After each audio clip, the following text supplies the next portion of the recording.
ABP माझावर आपण पाहताय कौल मराठी मनाचा। गेल्या 2 तासांपासून एबीपी माझावर तुम्ही विश्लेषण पाहत आहात आणि पुढचे 34 तास हे मॅरेथॉन कव्हरेज अशाच प्रकाराने सुरू राहणार आहे।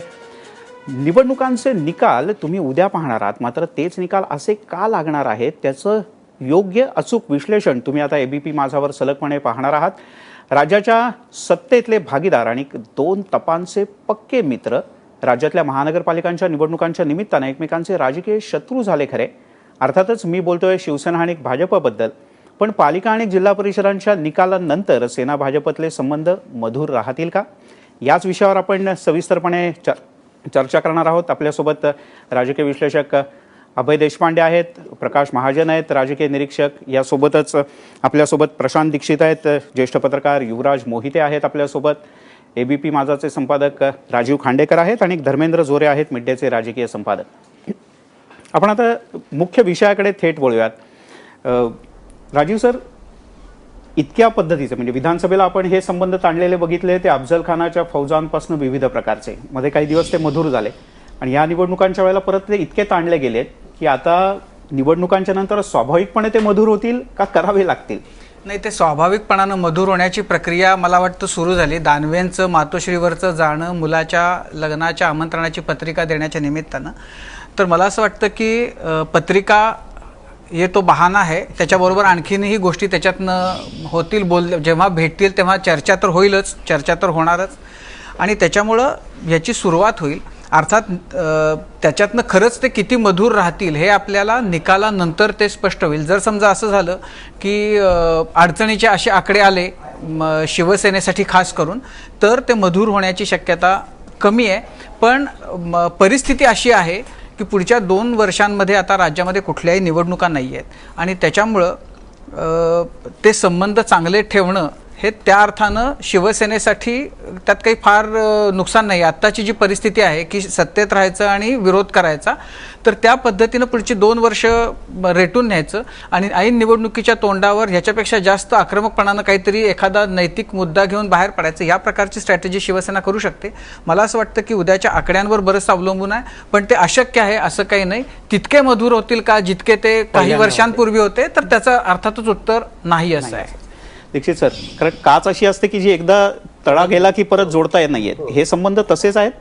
खरोखर एका अर्थाने तसंच झालेलं आहे, कारण शेवटी कसं आहे की दोघांना एकमेकाची स्पेस घ्यायची आणि कोण ती स्पेस घेण्यात आघाडी घेतो। भाजपकडे ॲडव्हान्टेज आहे की दिल्लीतली सत्ता आहे आणि महाराष्ट्रातल्या सत्तेतही प्रमुख खाती आहेत, त्यामुळे एक शिवसेनेमध्ये कायम ती एक ठसठस किंवा आपल्याला जितकं वाढायला हवं आहे तितकं वाढता येत नाही, जितकी सत्ता राबवायला हवी आहे तेवढी राबवता येत नाही, ही ठसठस राहणार आणि त्यातनं जे ताणतणाव निर्माण अपेक्षित आहेत ते पुढचे 2-2.5 वर्ष होत राहणार। पण खांडेकर सर म्हणाले त्या पद्धतीने की शेवटी सत्ता हा एक फार मोठा लोहचुंबक आहे आणि त्याच्या भोवतीच ते सगळं फिरणार आहे। लोकसभा निवडणुकीच्या आधी काही स्ट्रॅटेजिक पावलं टाकून हे कदाचित एकमेकापासून वेगळे होतील की काय अशी एक शक्यता निर्माण होऊ शकते, पण त्यावेळेच्या परिस्थितीवर अवलंबून आहे। पण भाजप पहिल्यापासून एक थोडासा शिवसेनेशी संबंध फार दुरावणार नाही या पद्धतीने प्रचारात वागत होता, हे आपण लक्षात घेतलं पाहिजे। खिडक्या त्यांनी पहिल्या दिवसापासून उघड्या ठेवलेल्या होत्या आणि त्यामुळे ते तरी प्रयत्न करतील संबंध मधुर राहायचे। धर्मेंद्र, असं खरंच आहे, म्हणजे असं म्हटलं जातं की मुख्यमंत्र्यांनी परवा प्रचाराची मुदत संपल्यानंतर माध्यमांना ज्या मुलाखती दिल्या त्याच्यात त्यांनी 2-4 वाक्य अशी ते बोललेली आहेत की एक दरवाजा उघडा आहे, म्हणजे दरवाजा उघडा आहे का खिडकी उघडी आहे, काय नेमकं आहे? तुम्ही फक्त परवाच्या इंटरव्ह्यूचंच बोलतात, पण सीएमच्या प्रत्येक भाषणामध्ये किंवा काही विशिष्ट भाषणांमध्ये जर तुम्ही लक्षात घेतलं असेल तर त्यांचा नेहमी एक अप्रोच असायचा की त्यांनी एक भाषण मला अजूनही आठवतं की माझा आरोप उद्धव ठाकरेंच्या विरुद्ध नाही, उद्धव ठाकरेंच्या आजूबाजूला जे आहेत ते यांना काय मार्गदर्शन जे करतायत, जे लीड करतायत, त्याबद्दल माझं ऑब्जेक्शन आहे ते एक। आणि त्यांनी नेहमी जो एक हॉटलाईन जी असते मुख्यमंत्र्यांची आणि उद्धव ठाकरेंची, ती अजूनही बिघडलेली नाही। परवा मी त्यांच्यासोबत जवळपास 15 ते 16 तास होतो मुख्यमंत्री माझं पण डिस्कशन जेव्हा त्यांच्यासोबत झालं तेव्हा त्यांनी हेच सांगितलं की आमचे संबंध राजकीयदृष्ट्या वेगळे आहेत आणि पर्सनली वेगळे आहेत. जेव्हा राजकारणातले संबंध तुमचे दुरावतात तेव्हा तुमच्या ज्या वैयक्तिक जो तुमचं बॉन्डिंग असतं ते नेहमी कामी येतं. याचे उदाहरणं याआधी आपण बघितलेलं आहे की अशी विशिष्ट मंडळी जायची की बाळासाहेबांचं आता त्यांचे लहान बंधू इथे बसलेले आहेत का त्यांचं प्रेम होतं. तर अशा ज्या व्यक्ती असतात काहीतरी एक ओलावा असतो, त्या ओलाव्यावरती मग त्या ओलाव्याचा काही रेती बिट्टी घालून त्याचा बनवलं जातं आणि भिंत बांधली जाते. आणि जसं सरांनी म्हटलं, मी हे म्हणेल की ते कधी काचेच्या घरामध्ये नव्हतेच. त्यांचा जो आहे देवर इन अ बलून, म्हणजे ती जी भिंत जी आहे ना त्यांची, ती हवेची भिंत आहे. ती कधीही जा कधीही या आपल्या सोयीने. आणि दुसरं जे सगळ्यात महत्त्वाचं आहे, जे अजूनपर्यंत आपण इथे डिस्कशन केलं नाही, सेनेनी रेस्ट ऑफ महाराष्ट्र सोडून दिलेला आहे बीजेपीसाठी. उद्धव ठाकरे हार्डली ही व्हेंचर्ड आउट बाहेर गेले. त्यांचं फक्त कॉन्सन्ट्रेशन मुंबईवरती आहे आणि जो कॉम्प्रोमाइजचा जो मुद्दा असेल तो फक्त मुंबई असेल. तुम्ही हे लिहून घ्या. मुंबई तुम्ही सुरक्षित ठेवा आमच्यासाठी. तुम्ही 2 वर्ष 2.5 वर्ष पुन्हा सरकारमध्ये असाल, त्यानंतर काही करा. जेव्हा मुख्यमंत्री आणि बीजेपी सेनेला हा शब्द देतील, प्रोव्हाइडेड सेनेला बीजेपीचा पाठिंबा लागेल. जर बीजेपी सिंगल लार्जेस्ट पार्टी आणि विनिंग सिच्युएशनमध्ये इथे मुंबईत असेल, मग सगळा प्रश्न मिटला. रेस्ट ऑफ महाराष्ट्रामध्ये सेनेचा नंबर 1 व्हायचा प्रश्नच येत नाही. पण महाजन सर, खरंच हे इतक्या वैयक्तिक मधुर संबंधांवर राजकीय पक्षांचे संबंध राहणं अवलंबून असतं का? कारण मला एक आठवतं की ज्यावेळेस मनोहर जोशीला लोकसभेचं सभापती करायचं चाललं, त्यावेळेस प्रमोदजी असं म्हणले की तुम्ही जाऊन बाळासाहेबांना सांगा असं असं आहे. मनोहर जोशी याची साक्ष काढू शकता तुम्ही. मनोहर जोशींनी सांगितलं, प्रमोदजी तुम्हीच सांगितलं तर बाळासाहेबांकडे हो म्हणते. आता प्रमोदजी बाळासाहेबाचे संबंध जेवढे होते तेवढे माझे आणि उद्धवजीचे काही नाहीत, पण भाजपनं जर मला ॲथॉराईज केलं तर मी आत्ता मधुर संबंध एका मिनिटात करू शकतो. क्या बात. म्हणजे वैयक्तिक हा फॉर्म्युला मी जाहीर सुद्धा सांगू शकतो. भाजपवाल्याला पटेल का नाही माहित नाही. भाजपवाल्यांनी एवढंच सांगायचं की सेनेचे किती का लोक निवडून येणार, पण महापौर आणि स्टँडिंगचा चेअरमन हा तुमचाच राहील. उद्या सकाळी मधुर संबंध नाही झाले तर मला या स्टुडिओत बोलवा, मी मिशी काढायला तयार. याच्या पलीकडे सेनेचा काही इंटरेस्ट नाही. आणि भाजपला कधीतरी मुंबईचा महापौर व्हायचं, ही भांडण पारदर्शकतेवर नाहीच आहे. उद्धव ठाकरे तुम्ही काय म्हणतात? हे जर भाजपवाल्याने ऍक्सेप्ट केलं तर उद्या उद्धवजीचे ते सगळे म्हणजे काय, कोण शकुनी कोण साप, काही नाही. मला सांगा, 25 वर्षे साप पाळला एखादा माणूस म्हणू शकतो तुम्ही कुणाला बोलताय? बाळासाहेब, प्रमोदजी, गोपीनाथराव यांनी साप पाळले एकमेकाचे. कोणत्या पक्षाचा अजेंडा कोण कुठं राबवायलाय? आणि लक्षात यायला पाहिजे की बेंडगी किती जरी फुगली ते बैल होऊ शकत नाही. का त्याचं आव आणतात काही मला कळत. आता एवढंच एक काम, एवढं जरी कुणी भाजपवाल्याने जाहीर जाऊन सांगितलं ना तर उद्या रावसाहेब दानवेच्या मुलाच्या लग्नाला उद्धवजी गेले म्हणून सांगता. बेटकी कुणाला म्हणताय? तेवढं विचारू नका. पण हा फॉर्म्युला घेऊन जर झालं ना तर ही कधीही युती तुटणार नाही. पुन्हा एक दिलाने सगळीकडे काम करतील. पण त्यांनी जसं म्हटलं की हे खरंच एवढ्या शब्दाचं असू शकतं, पण जे शब्द वैयक्तिकरित्या महत्वाचे असू शकतात, जाहीर सभेमध्ये तेच एवढे जहरी शब्द वैयक्तिक स्तरावर आले की विसरून जाऊन मधुर होऊ शकतं सगळं. नाही, मला असं वाटतं की शिवसेना आणि भाजप यांची युती आहे ना, गेली 25 वर्ष कधीच मधुर नव्हती. त्यामध्ये नेहमीच दूर होतं, ते भांडणं होती, पण सत्तेसाठी ते मधुर कधीच नव्हते. सत्तेसाठी एकत्र होते. आणि मग बाळासाहेबांनी कमळाबाईपासूनची सगळी विशेषणं जर आपण बघितलं, कमळाबाईच्या पुढे नव्हती. नाही हो, पण त्यांना शेवटी बाळासाहेबांचा तो अधिकार होता, पण त्यांचा राग काढायला यावं लागायचं ना. मी काय म्हणतो, वैयक्तिक संबंध आता पक्षात दोन्हीकडे एकमेकाचे राहिले नाही. हा भाग वेगळा आहे, पण तरी एकत्र का राहिले? मी म्हणलं ना की आज प्रमोदजी हयात नाहीत, बाळासाहेब हयात नाहीत, पण मला आठवतं 95च्या इलेक्शनला एका जागेवर तनतन करून प्रमोदजी घरी आले. आम्ही चेंबूरला राहत होतो 90 साली. आणि मातोश्रीवरून फोन आला, प्रमोदजी इकडून तिकडून कोण बोलवतं माहीत नाही. प्रमोदजी एवढंच म्हणले की माझ्या पक्षात माझी काय पत राहिली मला माहीत नाही, पण उभ्या महाराष्ट्रात तुम्हाला कोणी राजकीय मित्र राहणार नाही. हे मानण्याचं सुद्धा धारिष्ट दाखवायचे आणि समोरचा माणूस तेवढा ऍक्सेप्ट करायचा. माझं म्हणणं तेवढंच आहे की मधुर नव्हते कधीच. ते तणाव होता. सत्तेसाठी होते, जसे सत्तेसाठी नाही, होते युवराज, ते. जसे मधुर होते तसे तरी राहतील का असा प्रश्न आहे. म्हणजे तसे, त्याला म्हणजे तेच त्याला आहे. जर आपण मधुर म्हणा, खट्टे मिठे म्हणा, ते व्यावसायिक जसे म्हणा. ते व्यावसायिक सत्तेसाठी म्हणजे मला एवढंच वाटतं की आता पुढच्या काळात म्हणजे आता हे एक्झिट पोल आणि सगळी चर्चा आहे सगळं पाहता एकत्र येतील अपरिहार्य आहे. त्याच्यात ते नंबर किती आहेत. जर शिवसेनेने 100 आकडा पार केला तर मात्र चित्र वेगळं असू शकतं. नाही, उद्या 100 काय होऊ आकडा शकतं? मग तेच म्हणतो मी, तुम्ही मिशी तुमची उद्या बघायची आहे मला. नाही, मी काय म्हणायलो म्हणजे भाजपनं हा प्रस्ताव दिला तर सेनेला काहीच गरज नाही बाकी मान्य भांडायची. केलं हे तरचा सांगा. विषय आहे तो. हा, अन्यथा अगदी, नाही. अगदी. आणखी म्हणूनच. 2 इश्यूज आहेत ना. एक तर झालं मुंबई जर एकत्र यायचं झालं तर भाजपची अडचण होणार आहे की ज्या पक्षाला तुम्ही पारदर्शक नाही, जो पक्ष करप्ट आहे, भ्रष्टाचारी आहे, जो पक्ष डेव्हलपमेंट करू शकत नाही, विकासाच्या विरोधी आहे. विकासाच्या विरोधी आहे, नाही, मग हे सगळं विसरल्यानंतर मग सगळ्यात मोठा आहे ना आता राजीवजी तो एक जो शब्द या इलेक्शनच्या कॅम्पेनमध्ये पण आलेला नाही तो आता नंतर येईल. आचार आणि विचार ज्या 2 गोष्टी या लोकांनी बोलल्या त्यातलं आता आचार जाऊ देतील ते, मग ते विचारावर एकत्र येतील, हिंदुत्व नावावरती एकत्र येतील. हो, पण याच्यात हिंदुत्वाचा मुद्दाच नव्हता ना. नाही, नाही, पण मुळात जो असं- आता येईल असं म्हणतो, त्याच्यामध्ये एक मुद्दा आता असा येईल आहे. आता येईल असं म्हणतो. एक मुद्दा असा आहे Larger की जो, पारदर्शकतेचा जो मुद्दा आहे ना, तर शिवसेनेला काय पारदर्शकता नको असं शिवसेना म्हणते का?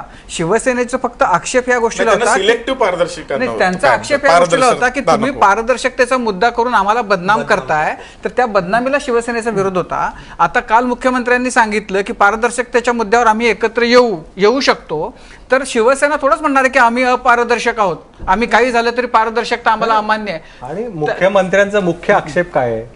त्यांचं म्हणणं आहे की आमचा कार्यपद्धतीला विरोध आहे.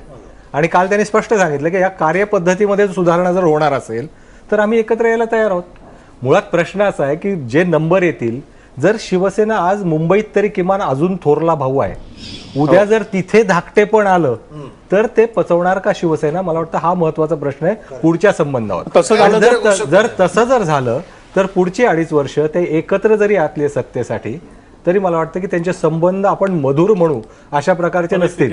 आणि मला वाटतं की प्रमोद महाजन आणि त्यांच्यानंतर काही प्रमाणात गोपीनाथ मुंडे हे जे 2 पक्षांमधले पूल होते ते पूल आज अस्तित्वात नाहीये. त्याच्यानंतर ते संबंध 2 पक्षामधले अत्यंत व्यावहारिक पातळीवर हाताळले जातात. त्यामुळे आता म्हणजे तुम्ही 95ला सरकार आल्यानंतरचं खाते वाटपाचं बघा, हो. कुठली खाती कोणाला गेली, आणि बाळासाहेबांनी त्यावेळेस प्रमोद महाजन आणि गोपीनाथ मुंडे यांचा आग्रह मान्य करून एका ग्रह खात्यासाठी किती खाती सोडली होती सगळे आपल्याला माहिती आहे. आणि ते निर्णय चुकलेले लक्षात असतानाही त्यांनी कधी त्याचा विरोध नाही केला. 99ला काय झालं? ती तशीच राहिली. नाही, ती नाही. पुढे आघाडीचा आपण पुढे येऊ. अपक्ष पण अभय, अपक्ष त्याच्यामध्ये- गोळा केल्यावर सुद्धा ज्यांच्या चिन्हावर नाही, पण निवडून आले, त्याच्यामध्ये आपण त्यांचाच मुख्यमंत्री आहे. आपल्याकडे तिथं तर कायम युती सगळी गेली मधुर ना. संबंधांच्या बद्दल आपण दाखला प्रमोद महाजन, गोपीनाथ मुंडे भाजप आणि बाळासाहेब ठाकरे शिवसेना असं देतो, पण त्यावेळच्या राजकीय परिस्थितीमध्ये या 2 पक्षांचं जे स्थान होतं तेही विचारात घेतलं पाहिजे. जर समजा त्यावेळचे पक्ष आत्ताच्या सारखे असते, आज महाराष्ट्रामध्ये हेच 2 पक्ष एकमेकांच्या समोर आहेत, अशी जर परिस्थिती असती तर त्यावेळेस सुद्धा ते संबंध तसे राहिले नसते. त्यावेळेला काँग्रेस आणि हे इतके स्ट्रॉंग होते, त्यांच्यात समोर ह्यांना एकमेकांशिवाय पर्याय नव्हता, आणि हे एकत्र राहिले तरच ते तोंड देऊ शकत होते, म्हणून त्यांना ती मजबुरी होती आणि त्याच्यात ते संबंध राहिले होते. 2014च्या आधीचे युतीचे संबंध आणि 2014च्या नंतरचे युतीचे संबंध. मला वाटतं आपण- याच्यात फरक आहे. हा 2014 नंतरचा जो आहे हा घटस्फोटानंतरचा संसार आहे. आपण त्याच्यामध्ये याच विषयावर आपण ब्रेक नंतर बोलणार आहोत. कारण 2014च्या आधी आणि 14च्या नंतर खरंच म्हणजे मधुरता कुठे आहे, ती आकड्यांशीच संबंधित आहे का, आणि ती मुंबई कोणाची म्हणजे मुंबईत सत्ता असेल सेनेची तर त्याच्याशी संबंधित आहे का, बाकीच्याशी संबंधित नाहीये का, या विषयावर आपण बोलणार आहोत. एक छोटासा ब्रेक घेऊया. पाहत राहा कौल मराठी मना.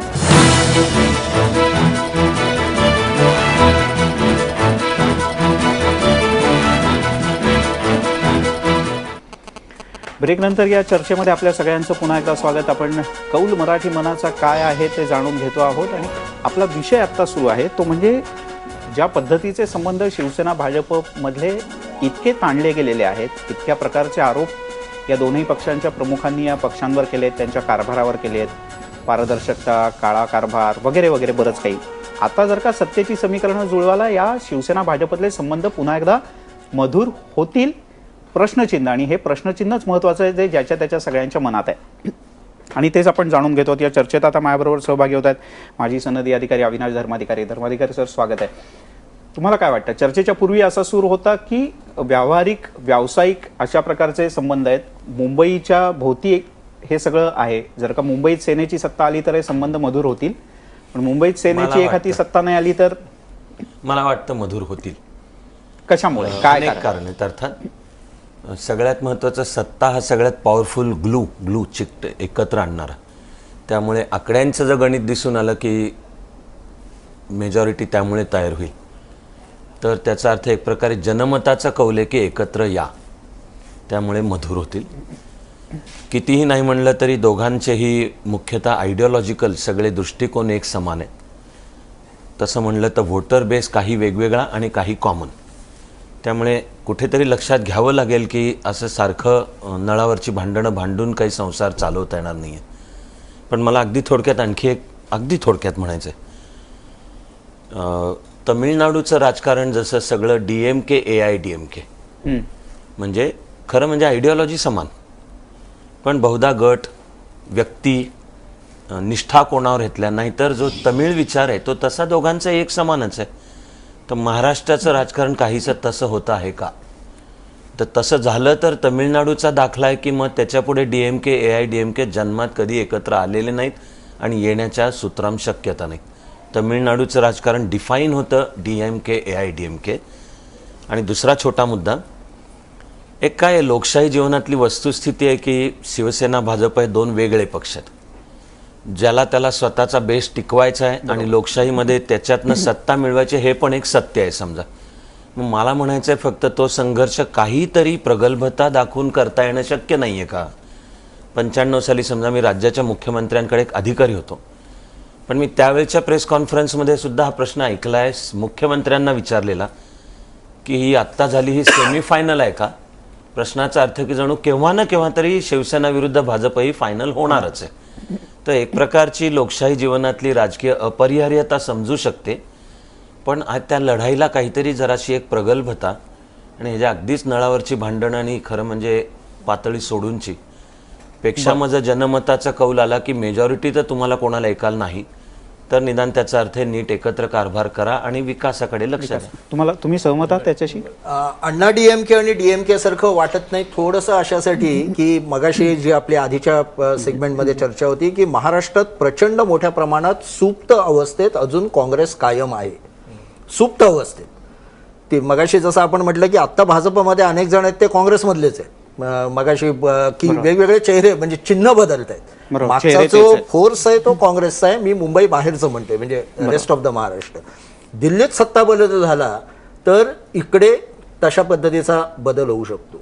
त्यामुळे मग 91 म्हणजे 95 नंतरचं भाजपचं कॅरेक्टर आता बदललेलं आहे. भाजपला राष्ट्रीय नेतृत्व करायचं आहे, त्या दृष्टीने एक्सपान्शन व्हायचं आहे. त्याचबरोबर शिवसेनेला त्यांना एक जागा दाखवून द्यायची आहे की तुम्ही धाकटे भाऊच म्हणून आमच्याबरोबर या, पण फार लांब तुम्हाला आम्ही ढकलणार नाही. तर अशा पद्धतीने थोडंसं शिवसेनेला खेळवायची स्ट्रॅटेजी होईल. शिवसेनेचा मोठा प्रॉब्लेम असा आहे की शिवसेनेला कधीही झाकोळलं गेलेलं आवडत नाही. त्यांची अस्मिता म्हणा काही म्हणा, त्यांना कायम असं. मला ना नजीकच्या काळामध्ये म्हणजे आजपासून पुढं भाजप आणि शिवसेना हे एकमेकांच्या समोर उभे राहणार. म्हणजे आत्ता हे त्यांचं एकत्र येणं, ते आपण सगळे जरी गृहीत धरत असलो की ते मधुर संबंध त्यांचे होतील, तरी सुद्धा अपरिहार्य आहे की त्यांना एकमेकांचे प्रतिस्पर्धी म्हणूनच उभं राहावं लागेल. आणि DMK अण्णा DMKचं त्याच्यामध्ये असं आहे की ते दोन्हीही प्रादेशिक पातळीवरचे पक्ष आहेत. त्याच्यामधला एक पक्ष राष्ट्रीय आहे, त्यामुळे त्याला राष्ट्रीय परिप्रेक्षामध्ये गोष्टींकडे बघावं लागेल, जे शिवसेनेला बघण्याची गरज नाही. आणि त्याच्यामुळं अस्मितेचा मुद्दा आहे, मराठी अस्मितेचा मुद्दा आहे आणि महाराष्ट्राच्या हिताचे जे प्रश्न आहेत त्याच्यासाठी शिवसेना आक्रमक होईल. जर काँग्रेस आणखीन कमजोर झाली तर आणखीन शिवसेनेची स्पेस वाढेल आणि कदाचित पुढचं राजकारण जे आहे एकूण दिसतंय असं की देशभर काँग्रेसची ताकद कमी कमी कमी होत चाललेली आहे. म्हणजे अगदी आता ओरिसामधले सुद्धा जे रिझल्ट आहेत, ज्या पद्धतीनं गेल्या काही काळामध्ये उत्तर प्रदेश असेल किंवा बाकीच्या ठिकाणची काँग्रेसची ताकद क्षीण झालेली दिसलेली आहे आणि त्यांना कुठल्या ना कुठल्या मित्राच्या आधारावर युत्या करून स्वतःचं अस्तित्व टिकवायला लागते. जर महाराष्ट्रामध्ये अशी स्थिती आली आणि काँग्रेस राष्ट्रवादी जर त्यांची ताकद आणखीन कमी झाली तर अपरिहार्यपणाने ह्या दोघांना एकमेकांच्या समोरच उभं राहावं लागेल. मला दुसऱ्या याच्यात असं वाटतं की प्रगल्भता, जे प्रगल्भ म्हणवणारे नेते होते ते आज दोन्हीकडे नाही राहिलेत. ज्यांच्यामुळे हे सगळं युती होती, ज्यांच्यात वाद होता आणि मग ते सॉल्व्ह पण करत होते, आज दोन्हीकडे आनंदी आनंद आहे. अशा काळामध्ये ही प्रगल्भतापेक्षा जे भाजपचं धोरण आहे की शिवसेनेला डॉमिनेट करणं, हेच आता पुढचं धोरण असणार आहे भाजपचं. ही युती जी आहे ना की एकमेकांच्या विरोधामध्ये लढलेले पक्ष, एक नंबरचा पक्ष आणि 2 नंबरचा पक्ष एकमेकांशी हात मिळवणी करतात, असं किती काळ चालेल? म्हणजे प्रमुख विरोधी पक्ष आणि सत्तेतला पक्ष हेच जर एकमेकांशी, तर तुम्हाला एका निवडणुकीत आणखी एखाद्या निवडणुकीत आणखी एखाद्याच निवडणुकीत चालेल, वरचेवर नाही चालणार. नाही, मला तर असं वाटतं की आता त्यांचे लिमिटेशनच येतील या निवडणुकीतून दोघांच्याही मुंबईत वरचेवर कल्याण डोंबिवली कराल, तुम्ही वरचेवर नाही कल्याण होणार ते. डोंबिवली कराल तर नाही होणार लोक ते. शेण घालतील, नाही होणार तुम्हाला ते. ऍक्सेप्टच होणार नाही. कारण या निवडणुकीतनं लोकांचा जो मतदानाचा एकूण ट्रेंड बघितला तर हे शेवटच्याच त्यांच्या लिमिटेशन स्पष्ट होणार आहेत. यानंतर मला असं वाटतं 2019 मध्ये पण पुढे नेऊ शकतो. Absolutely. लोकसभेमध्ये हे पुन्हा एकत्र येणार का? नाही. प्रश्न तिथनं सुरू होईल. ऐकून घ्या. एप्रिल मे मध्ये लोकसभा फार नाही, लांब आहे. नाही, आताची नाही, मधुरता- आताची मधुरता नाही, नाही, ही मधुरता नाही. आज जे एकत्र जरी आले तरी ते लोकसभेमध्ये त्यावेळी एकत्र लढले होते. पुन्हा हीच चर्चा तेव्हा चालू होईल. आपण आधी बोलू. एकत्र येण्याचं कारण काय एक होतं? मिनिट. हिंदुत्व एक मिनिट. होता. नाही, या निवडणुकीत प्रश्न असा आहे. तुमचा पॉईंट मी पुढे नेतोय. नाही, तुमचा जसा point मगाशी पुढे मुद्दा आला, नेतोय. DMK आणि AIDMK जसा चा कल्याण जसा मुद्दा डोंबिवलीचा आला. फॉर्म्युला आहे, इथला फॉर्म्युला आहे, तसाच आता राज्य सरकारमध्ये आहे. आणि इथे आपण एक बोलतोय की युती नाही आहे ही. म्हणजे राज्य सरकारमध्ये युती नाही आहे. अपरिहार्यता आहे. एका पक्षाच्या सरकारला, मेजॉरिटीच्या पक्षाच्या सरकारला बाहेरून पाठिंबा दिलेला आहे. त्याच्या बदल्यात त्यांनी आपल्या मंत्रिपद घेतलेली आहे. म्हणजे हे व्यावसायिक काहीसे संबंध आहेत असं नाही, मी म्हणता आज येईल. हे म्हणतोय की मी 2 वर्ष पुढे जाऊन म्हणतो की हाच पॅटर्न 2019 मध्ये पण होईल का? लोकांना आवडेल का? पुन्हा काँग्रेस राष्ट्रवादीला एकत्र आणतील की सेनेला सरकारात नेतील की बीजेपीला नेतील? आपण या विषयावर बोलूया. बघितलं पाहिजे ना. आपण याच विषयावर बोलूयात. खरं तर लोकसभेच्यावर बोलण्याच्याही आधी महापालिका, म्हणजे अगदी उद्याला जे निकाल लागतील त्याच्यानंतर महापालिकेत काय होतं आणि राज्य सरकारचं काय होतं हेही तेवढंच महत्वाचं आहे ना की लोकसभेला काय होतं ते आपण पाहणार आहोत. ब्रेक नंतर त्याच चर्चेकडे वळणार आहोत.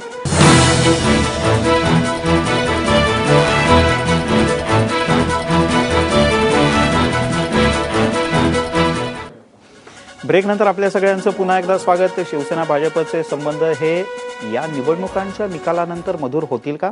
जर का होतील तर त्याची कारणं काय असतील? आणि जर का मधुर होणार नाहीत, नुसताच धूर येईल, तर आग नेमकी लागेल कुठे? धर्माधिकारी सर. मी एवढ्यासाठी म्हणत होतो मधुर होतील. एक आणखी कारण, तसं सगळा गदारोळ संपल्यावर तुमच्याशीच इथे बोलताना मुख्यमंत्र्यांनी हे म्हणून ठेवले की आम्ही स्वागत करायला तयार आहोत. फक्त ते डिग्निफाईड, सन्मानजनक पद्धतीने झालं, तसा फॉर्म्युला एकमेकांना ऑफर झाला तर ते मधुर होतील. दुसरं, शिवसेनेला मुंबईमध्ये सत्तेत न बसून चालणार नाही. शिवसेना महाराष्ट्रामध्ये वाढली भरपूर आहे, तरी पण शिवसेनेचा मेन स्टे अजूनही मुंबई आहे. त्यामुळे मुंबईकरता शिवसेना सत्तेत असावी लागेल. अभय, मला वाटतं की आयडिओलॉजी एकत्र असल्या तरी, सारख्या असल्या तरी, सत्तेचं गणित हेच या दोघांच्या युतीचं कारण आहे. म्हणजे मुंबईत जोपर्यंत 100%चं स्वप्न दोन्ही पक्षांचं असेल तोपर्यंत हे संबंध मधुर होऊ शकत नाहीत. पण हे मुंबईतल्या सत्तेच्या अनुषंगाने हे सगळं नक्कीच आहे. जे मुंबईत घडेल तेच महाराष्ट्रात घडेल. मुंबईमध्ये मगाशी म्हटलं मी त्याप्रमाणे की जर मुंबईत शिवसेना जर जास्त सीट झाल्या नाहीत, त्यांच्याकडे जर या मुंबईचं नेतृत्व राहिलं नाही, तर मला वाटतं की पुढच्या प्रत्येक गोष्टीमध्ये ते अडचणी तयार करतील. विरोधी पक्षाची स्पेस घ्यायची त्यांनी ठरवलेलं आहे. मोदी सरकारच्या कारभारापासून ते राज्य सरकारच्या कारभारापर्यंत हाच त्यांचा विरोधी पक्षाचा अजेंडा त्यांनी सत्तेत राहून राबवला आहे. त्यांना ती स्पेस घ्यायची आहे. उद्या जर वेगळं व्हायचं असेल तर आपण ती स्पेस घेतली पाहिजे. नोटाबंदीच्या निर्णयाला जर समजा भाजप पाठिंबा देणार असेल, भाजप तो निर्णय घेणार असेल आणि भाजप तो एनकॅश करणार असेल आणि वेगळं लढणार असेल, तर शिवसेनेने काय भूमिका घ्यायची? तर शिवसेनेने दुसरी भूमिका घेतली, त्यांनी विरोध केला. तर हे जे फरक राहील, हा फरक मला वाटतं कायम राहील, पुढच्याही काळात राहील. कारण या पुढे निवडणुकीत युती होणार नाही, असं एक असं भूमिका काही- त्यांनी पण घेतली. मग धर्मेंद्रजी, शिवसेनेला सत्ता मुंबईतली मिळाली तर पारदर्शकतेचा मुद्दा सेना आणि भाजप दोघेही खिशात घालणार. नाही, तो मग अगदी स्मार्ट पद्धतीने म्हणजे ते Smart तुम्हाला पारदर्शक. समजणार. हा, तो असा असेल की तो मग प्रपोजल नुसार तो बदलेल, ट्रान्सपरन्सीचा जो मुद्दा असेल तो. आणि एक तो असा जसं एक व्हर्च्युअल असा बोर्ड तिथे तयार होईल, पारदर्शक. हा. आणि ज्या गोष्टी आता आपल्याला माहिती, किती पारदर्शी झालं, किती ट्रान्सपरंट झालं, तरी काहीतरी गोष्टी ह्या पडद्याआड होतातच. मात्र त्या कशा एक्सपोज करायच्या, कशा माहिती करून घ्यायच्या, त्या तुमच्या माझ्यासारख्याचं काम असतं, ॲक्टिव्हिस्ट लोकांचं काम असतं. त्यामुळे पारदर्शीच्या मुद्द्यावरती आम्ही एकत्र येतो आहोत हे जर त्यांनी ठरवलं तर दॅट विल बी अ शॅम. आणि पारदर्शी हा मुद्दा आम्हाला कळतं की हे धुळपेकच आहे सगळी. कसली पारदर्शकता असणार आहे आणि कुठल्या पारदर्शकतेवर हे एकत्र येणार आहेत? मग मुंबईची सत्ता मिळाली तर सगळं मधुर होईल. हो, म्हणजे ते तर युवराज, मला असं वाटतं मधुर की होणार शेवटी नाही. मधुर संबंधाच्या मधुर बद्दल होणार जर नाही, आपण सेनेला बोलत एक असतो आपला ना, एक रोड मिळेल. त्याच्याबद्दल जर आपण बोलत असतो ना, तर सगळ्यात कळीचा मुद्दा हाच असणार आहे की एक नंबरला मुंबईत कोणता पक्ष असणार आहे. म्हणजे खरं तर ही जर युती किंवा हे संबंध मधुर राहायचे असतील तर त्याच्यासाठी सेनेला जास्त जागा मिळाल्या पाहिजेत आणि बीजेपीला कमी जागा मिळाल्या मग पाहिजेत. त्याच्यावरच तरच ते सगळं होणार संबंध मधुर आहे, होतील. नाहीतर होणारच नाही. मग युतीच होणार नाही ना. माझ्या समजा भाजपला थोडक्यात. जास्त असतील तर काय होणार मग? नाही, मग त्याच्यामध्ये मग एक अशा वेळी- नाही, त्याच्यामध्ये त्या परिस्थितीमध्ये असं होईल की मग जी बार्गेनिंग पॉवर शिवसेनेची वाढली असती किंवा वाढायला पाहिजे किंवा वाढेल असं वाटतं, तशी ती वाढणार नाही. पण तरी ते- मला त्यांचं राजू आक्रमकता वाढेल पण सत्तेमधलं त्यांचं बार्गेनिंग कमी होईल. पण तरी मला असं वाटतं राजीव की याच्यामध्ये समजा शिवसेनेला जास्त जागा मिळाल्या तर ते इतक्या अटी घालतील की आतापर्यंत जे सगळं गमावलेलं आहे ते कमावण्याची त्यांना- त्यांची महाजन त्या अगदी अटी 30 सेकंद. TMC याच्याशी रिलेटेड मला एक- त्या राज्याची असतील. त्या अटी Absolutely. असतील की ते जो सशक्त अर्बन असणार डेव्हलपमेंट 30 सीएमओ सेकंद. मधून जो वॉर रूम मधून जो वॉच ठेवला जातो हो. त्याच्यावरती या सगळे असेल की आम्हाला त्याच्यात तिथनं त्या थोडा काय- फ्रीडम. त्या- महाजन राज्यांवरही म्हणजे युती काय असणार. असणार? महापालिकेचे निर्णय महापालिकेत व्हावेत, कुठे CMO मध्ये दुसरीकडे नको. नको. हाच मुख्य मुद्दा असेल माझ्या शेवटचं- मूळ मुद्दा असा आहे की सेनेला उद्या काय जागा मिळतील किंवा भाजपला काय मिळतील हा प्रश्न नाही आहे. मूळ भाजप आणि सेनेचे जे कुणी इथले शहरातले नेते त्यांना ग्रामीण भागातली परिस्थिती माहीत नाही. आज जे काही अंदाज जिल्हा परिषदचे आहेत, किमान 5-6 ठिकाणी सेना भाजप एकत्र येऊन जिल्हा परिषद हातात घेऊ शकतात. बर. उद्या जर असं झालं तर मुंबई तर फाटेल. औरंगाबादमध्ये काय होणार? मग ते सगळीकडेच फाटत जाईल. सगळीकडे फाटत जाईल. बर. आणि जर शिवसेनेला जागा कमी मिळाल्या तर ते काय म्हणजे तर अवघडच पहिले तो होईल. नेता दिवाना दोनच होता, वाक्य. उसको दिवाना. दोनच त्याच्यात वाक्य. एक महत्वाचा फॅक्टर असा की नरेंद्र मोदींची सगळी स्ट्रॅटेजी ही काँग्रेस मुक्त भारत हे त्यांचं पहिलं स्वप्न आहे. कुठेही काँग्रेसला फायदा होईल असं अशा काही होणार पद्धतीचा निर्णय ते कधीही घेऊ देणार नाही. आणि सेनाही कदाचित काँग्रेस हा, मुक्त त्यामुळे भारत फडणवीसचं भाषण थोडं जरा- काँग्रेस मुक्ती राष्ट्रवादीच्या माध्यमातून पण होईल. एक आता शिवसेनेचंच नेमकं काय होतं हे अवघ्या काही तासात कळेलच. मात्र हे संबंध मधुर असणं हे मुंबईत सत्ता कोणाची याच्याशी अधिक निगडीत आहे असं यावर बहुधा सर्वच या मान्यवरांचं एकमत आहे. मात्र खरंच मुंबईत सत्ता कोणाची, तुमच्या आमच्या सगळ्यांच्या मनातला प्रश्न जो मतदान यंत्रात बंद झालाय, मात्र तुमच्या मनात काय आहे हे थोड्या वेळात आपल्याला सांगतो एक जादूगार. काय आहे त्याच्या जादूच्या पेटीत आणि काय असणार आहे मतदान यंत्रात ते सांगू शकतात का? एका छोट्याशा ब्रेक नंतर एका जादूगाराला भेटणार आहोत. पहा कौल मराठी मना.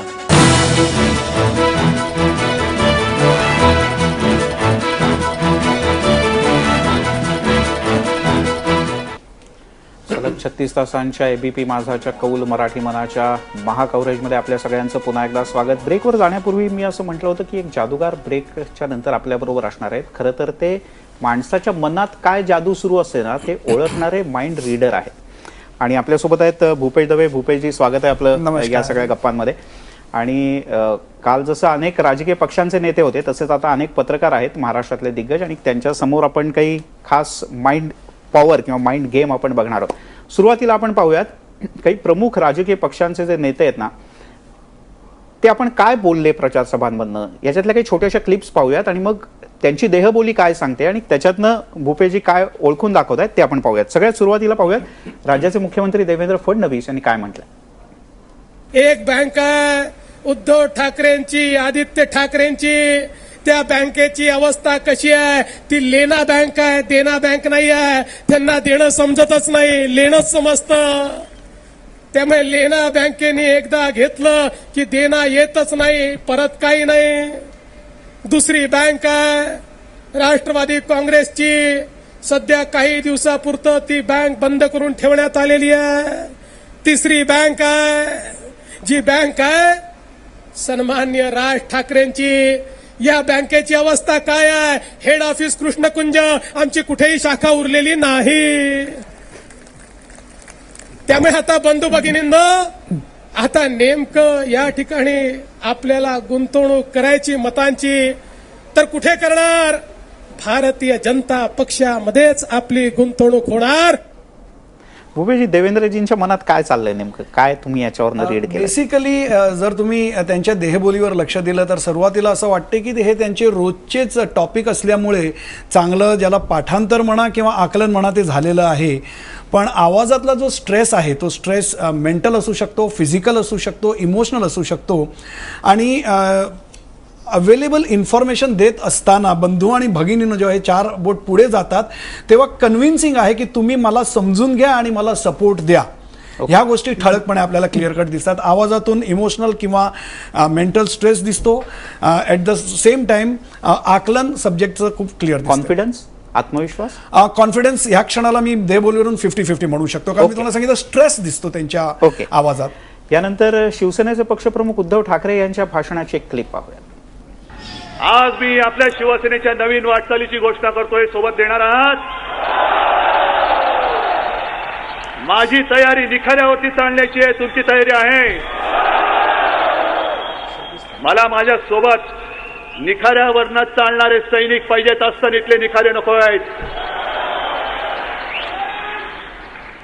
मला माझ्या सोबत अन्यायावरती वार करणारे सैनिक पाहिजेत. पाठीत वार करणारे सैनिक नको आहेत. आणि जर मी निर्णय घेतल्यानंतर माझ्या शिवसेनेमध्ये एक सुद्धा सैनिक बंडखोर म्हणून माझ्या अंगावरती येता कामा नये.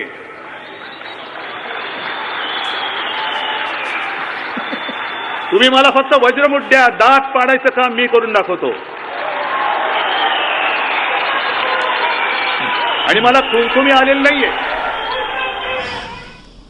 आणि आता आपण जाणून घेऊयात भूपेशजींच्याकडनं उद्धवजींच्या मनात नेमकं काय चाललंय. बेसिकली निर्णय बोलून दाखवण्या अगोदर त्यांचे जे 2 हात क्लिअर होते ते क्लिअर कट सांगत होते त्यांचा निर्णय झालेला आहे.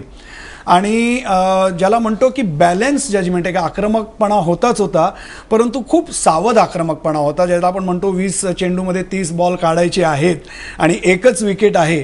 तर बेसिकली आक्रमकपणा दाखवला त्याने, मी हा निर्णय घेतो. ॲट द सेम टाइम सावधपणा म्हणजे त्यांचे शब्द बघा तुम्ही, की तेव्हा मला एकही बंडखोर शिवसैनिक नकोय आणि मी निर्णय घेतलाय, माझा झालाय. ओव्हरऑल कॉन्फिडन्स, शिवसैनिकावर इमोशनल हात घालण्याचा प्रयत्न आहे. पण एक गोष्ट निश्चितपणे मी सांगणार की मागच्या वेळीची देहबोली आणि या दिल्लीमध्ये जमीन आसमानाचा फरक आहे.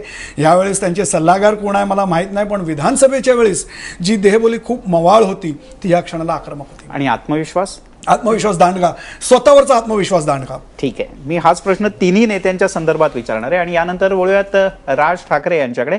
त्यांची एक क्लिप पाहूया. शिवसेनेने भ्रष्टाचार केला, त्यांचा केला. पण 5 टर्म तुम्ही देखील त्यांच्याच बरोबर होतात ना. गेली 5 वर्ष तुम्ही पण त्यांच्याच बरोबर होतात ना. काय तुमच्या हाताला काय लागलं नाही काय? इतक्या वर्षात कधी बोलत नव्हते, याच वर्षी बोलायला लागले.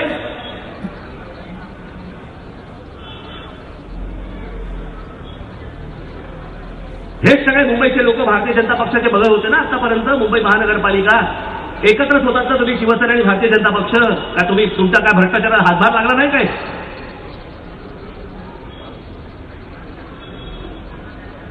आताच्या निवडणुकांसाठी जे वारेमाप तुम्ही पैसे खर्च करतात, माणसं फोडायला पैसे खर्च करतायत. भारतीय जनता पक्षाचं मला कळलं नाही, 52 साली जन्माला आलेला पक्ष, याला उमेदवार सापडत नाही अजून.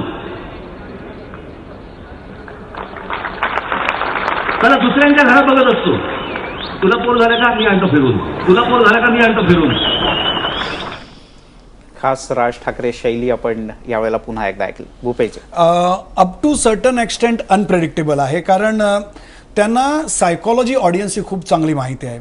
ते बोलत असताना ते पर्टिक्युलर वेगळ्या कॅरेक्टरमध्ये बोलत असतात. पण तुमचा शेवटचा जो प्रश्न आहे त्याचं उत्तर मी याच्यात कनेक्ट करतो की त्यांचा आत्मविश्वास तुम्हाला कसा दिसतो. ज्याला NLP न्यूरो लिंग्विस्टिक प्रोग्रामिंगमध्ये एक अँकर म्हणतो की त्या अँकरला टच केल्यानंतर माणसाला एक वेगळा कॉन्फिडन्स येत असतो, तो इथे मिसिंग होता. फॉर एक्झाम्पल राज ठाकरेंजींच्या पंचलाईन देण्यासाठी किंवा त्यांच्या बॅक ऑफ द माइंडमधून मुद्दे काढताना त्यांचा एक टिपिकल अँकर आहे, तो आहे आयदर नाकावरून हात फिरवतात किंवा रुमाल घेऊन ते तोंडावरून काढतात. दॅट टाइम ॲक्च्युली पंच कुठं द्यायचा ते त्यांना कळत असतो. इथे तो मिसिंग आहे. म्हणजे प्रिपरेशन चांगलं आहे, त्या कॅरेक्टरमध्ये आहे, कॉन्फिडन्स आहे, पण अनप्रेडिक्टेबल सांगू शकतो की ते कॅरेक्टर प्ले करतायत की इमोशनली खरोखर प्ले करतायत. त्यांचं हे जे काही निरीक्षण आहे ना ते अनेक लोक ऐकत असतील. पण भूपेशजी, आता तुमचा जो माइंड गेम आहे तर त्या माइंड गेम मध्ये पुढे काय? काल ॲक्च्युली वेळ कमी होता म्हणून मी एका ठिकाणी थांबलेलो. से फॉर एक्झाम्पल मी एक पेन आणि पेपर दिला होता आणि सांगितलं की तुम्ही कोणताही एक 35 आणि 99 मधला आकडा आणि 35 आणि 99 मधला आकडा मी त्यांना लिहायला सांगितला होता. ठळकपणे शक्य असेल तर इंग्लिशमध्ये लिहा. आणि त्याच्यानंतर मी त्यांना हे सांगितलं होतं की तो आकडा मी का लिहायला सांगतो, त्याच्या मागचं माझ्याकडे एक बॅग आहे, त्या बॅगशी कनेक्टेड वेगवेगळे नंबर्स आहेत. तो पेपर आणि पेन तुम्ही अँकरकडेच देऊन ठेवा. हो. आता मी तो आकडा प्रेडिक्ट करताना आकड्याची गणित कशा पद्धतीची असते, पेन. ओके, आकड्याची गणिती कोणत्या पद्धतीची असते मी तुम्हाला सांगू इच्छितो. प्रकारचा पेन आहे. माइंड गेम बदलणार नाही.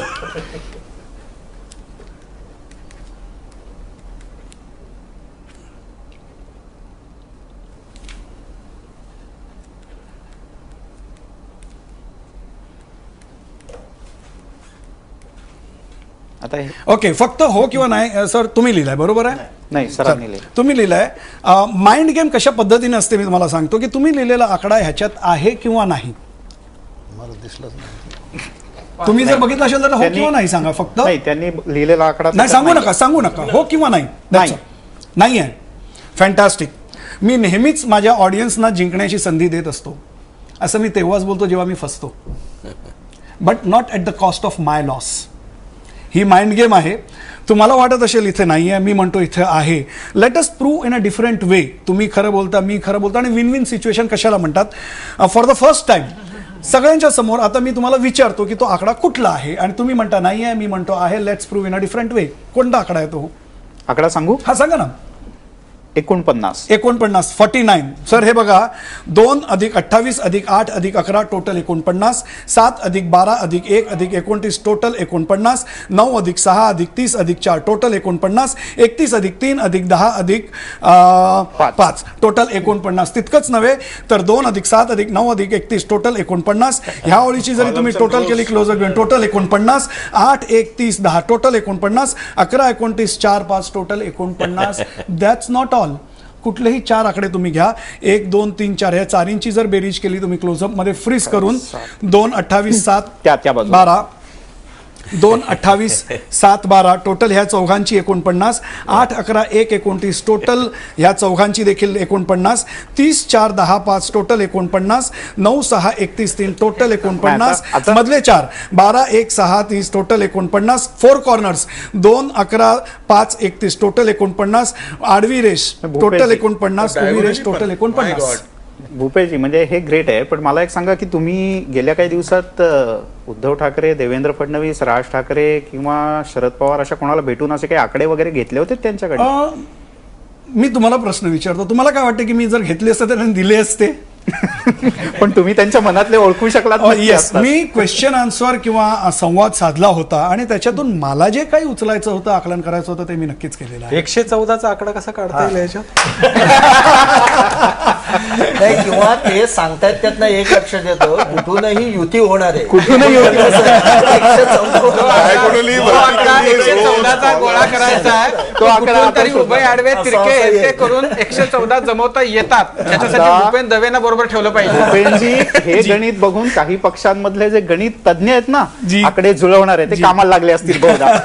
तर आता सांगा की उद्याला काय नेमकं तुमच्या पेटाऱ्यात असणार आहे? म्हणजे उद्याला कुठला माइंड गेम असणार आहे की जो क्लायमॅक्स असेल म्हणजे त्यांच्याही 114चा आणि आपल्याही 114चा. बरोबर. उद्या मी प्रयत्न करणार आहे, कारण आज रात्री बसल्यानंतर कालपर्यंतचं इम्पल्सिव्ह मी प्रेडिक्शन दिलं असतं.